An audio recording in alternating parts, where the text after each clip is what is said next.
So it's game week 21. We're 6 points behind Niall playing catch up, while Ahmed is 3 points behind Alex trying to get top of the table. Let's see how this week played out. For the second time in 3 attempts, Ahmed got the win with a strong score of 51 points. Diaz and Maguire with clean sheets, Harvey Barnes scored as expected, and a surprise 2-goal and man of the match performance from Callum Wilson to make up the total points for his projected forwards. So as for myself, I'm disappointed to lose again in these circumstances. Unlike a couple of weeks back, this time we had 6 players with 0 points. Stones, Keane, Zuma, Saka, Mahrez and Giroud all getting 0.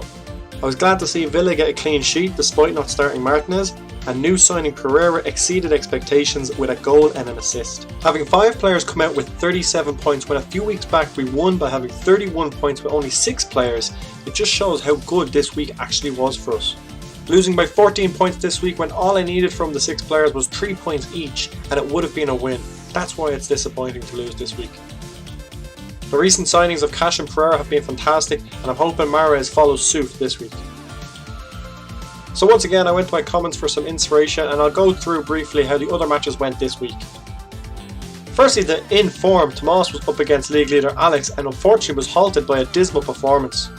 Salah carried Alex to victory, however the signing of Robinson did not go to plan as expected, but maybe will against Sheffield this week.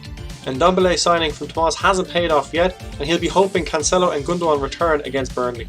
Alex 41, Tomas 22.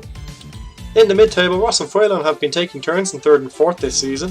Fuelon came up with a win with new signing Hudson-Odoi despite having 15-point Bamford and 8-point Wan-Bissaka on the bench.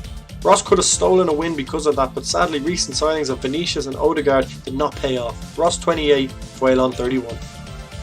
Our last game is Niall vs Nick, which was a game I followed closely. Another tight affair with Niall getting a much needed win, having the right City players, also Maddison and Grealish being a threat. Nick would be surprised to see Azpilicueta come up with 15-point score, unfortunately for himself and me included. Son couldn't find the goal against Brighton. Niall 48, Nick 42. Looking at the table, Alex and Ahmed continue to pull ahead of the pack with Fuelon and Ross keeping up the pace. Nicholas and Tomas with defeats will keep Niall close behind. Of course, a defeat for myself means we go back 9 points from getting off the bottom. This week, we're up against Nicholas, hoping to get back to winning ways now that we're finished with the 2 leaders. Irish favourite McGoldrick is in for Giroud. Could really do with some luck this week. Is another 2-all draw too much to ask for? Dawson was also re-signed for Zuma because of the upcoming games for West Ham, also to stop Tomas from getting him. It was always the plan to get Dawson back after Liverpool, never intended for him to score against them or Palace. The gamble this week is a familiar face who just so happened to play a full match and get a 6-point assist, Ferran Torres. But there is a method to my genius plan. You see, in September, City beat Burnley 3-0 and Torres got a goal, and in November he got another one.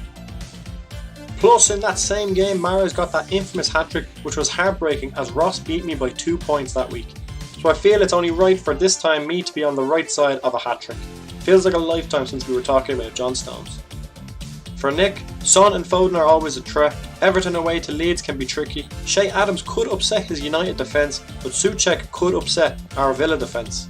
Guys, we've honestly had a good 4 weeks with 2 great wins and 2 unfortunate defeats. Our transfers have been good, our points have been good. I'm feeling pretty confident. Anyways, I'm going to leave you there with a full view of the table. Ahmed being the first player to get into the 1,000-point mark. Let's hope I'll be back before the weekend with some good news. Take care, have a good week, catch us later. See ya.